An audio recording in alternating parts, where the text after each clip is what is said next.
بسم اللہ الرحمن الرحیم۔ آج ہم کھڑے ہیں، یہ حضرت سلمان فارسی رضی اللہ تعالیٰ عنہ کا باغ ہے، اور یہ وہ باغ ہے جو نبی علیہ الصلوۃ والسلام کی ایک خاص معجزے کے ساتھ یہ تیار ہوا تھا۔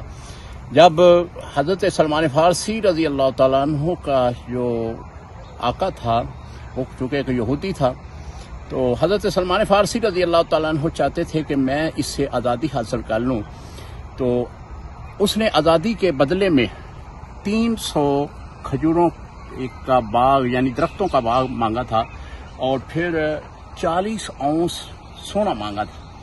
اتنی بڑی جو فرمائش اس نے کی تھی، ڈیمانڈ کی تھی، یہ صرف اس لیے کی تھی کہ سلمان فارسی سے یہ ہونا ناممکن ہے، اور سلمان فارسی رضی اللہ تعالیٰ عنہ ہمیشہ کے لیے میرے غلام رہیں گے۔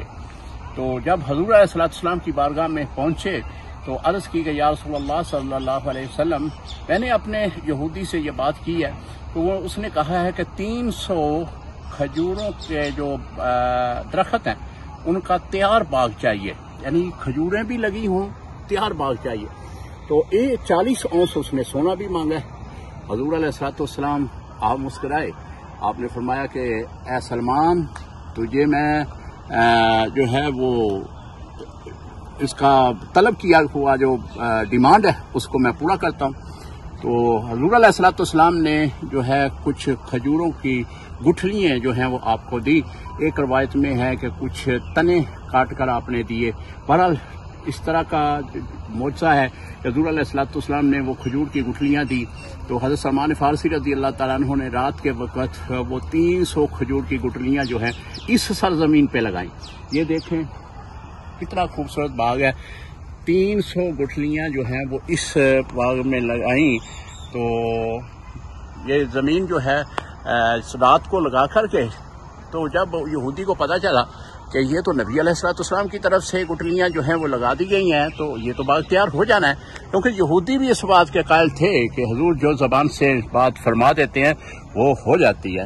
انہوں نے کیا کیا کہ رات کو ہی وہ تمام گٹھلیاں نکال لی، لیکن اللہ تعالیٰ کا معجزہ، اللہ کی طرف سے اپنے پیارے محبوب کا معجزہ جو ہے وہ صبح ہی منظر عام پہ آ گیا۔ وہ یہ تھا کہ حضور علیہ السلام کی جو ہاتھ سے نکلی ہوئی گٹھلیاں اگرچہ انہوں نے نکال لی تھی، لیکن پھر بھی یہ باغ تیار ہو گیا۔ تو حضور علیہ السلام کی بارگاہ میں پہنچ کر انہوں نے عرض کی کہ حضرت سلمان فارسی رضی اللہ تعالیٰ عنہ نے کہ یا رسول اللہ، باغ تو تیار ہو گیا۔ پھر آپ نے فرمایا کہ وہ سونے کی بات ہے، تو آپ کے پاس کچھ سونا جو ہے وہ پڑا ہوا تھا، جو مختلف صحابہ کرام کی طرف سے معمولی سونے کے ذرات کو جمع کیا ہے، وہ ایک انڈے کی صورت میں، انڈے کے برابر کی صورت میں وہ موجود تھا۔ تو حضرت سلمان فارسی رضی اللہ تعالیٰ عنہ کے سامنے وہ پیش کیا، تو سلمان فارسی رضی اللہ تعالیٰ عنہ عرض کرتے ہیں کہ یا رسول اللہ، جو ڈیمانڈ انہوں نے کی تھی وہ تو ڈیمانڈ سونے کی 40 اونس ہے، وہ تو بہت زیادہ ہے، یہ تو سونا کم ہے۔ نبی علیہ السلام مسکرائے، آپ نے فرمایا سلمان، یہ سونا لے جاؤ اور اس کو دو۔ سلمان فارسی رضی اللہ تعالیٰ عنہ فرماتے ہیں کہ میں وہ سونا لے کر جب اس یہودی کے پاس آیا تو وہ اس نے تولا، تو اس کا وزن جو ہے وہ 40 اونس ہو چکا تھا۔ یہ بھی حضور علیہ السلام کا بہت بڑا معجزہ ہے، اور یہ جو اس نے ڈیمانڈ کی تھی آزادی کے لیے، سلمان فارسی رضی اللہ تعالیٰ عنہ نے وہ ڈیمانڈ جو ہے وہ پوری کر دی، اور آپ کو اس طرح اس یہودی کی غلامیت سے آزاد کر دیا گیا۔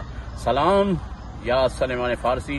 سلمان فارسی رضی اللہ تعالیٰ عنہ وہ صحابی رسول ہے کہ جنہوں نے 350 سال جو ہے وہ زندگی پائی، اور 350 سال جو ہے آپ نے اللہ کی وحدہ لا شریک ہونے کو آپ نے اپنا مقصد بنایا۔ آپ قائل تھے کہ اللہ کی ذات ایک ہے، اور آپ کا باپ بہت امیر ترین آدمی تھا، مجوسی تھا، ستاروں کی پوجا کرنے والا، آگ کی پوجا کرنے والا تھا، تو اس نے گھر سے نکال دیا۔ سلمان فارسی رضی اللہ تعالیٰ عنہ جو ہے فارس کے رہنے والے، ایران کے علاقے کے رہنے والے، وہاں سے چلتے چلتے آخر مدینے کے بازار میں غلام بن کر بکے، اور پھر ایسے حضور علیہ السلام کے صحابی بنے کہ حضور نے فرما دیا کہ سلمان میری اہل بیت سے ہے۔ آج یہ خوبصورت باغ جس میں ہم کھڑے ہیں، یہ باغ جو ہے حضرت سلمان فارسی رضی اللہ تعالی عنہ سے منسوب ہے۔ سلام یا سلمان فارسی رضی اللہ تعالیٰ عنہ، سلام یا صحابہ رسول صلی اللہ علیہ وسلم رضی اللہ تعالیٰ عنہ. السلام علیکم و رحمۃ اللہ وبرکاتہ.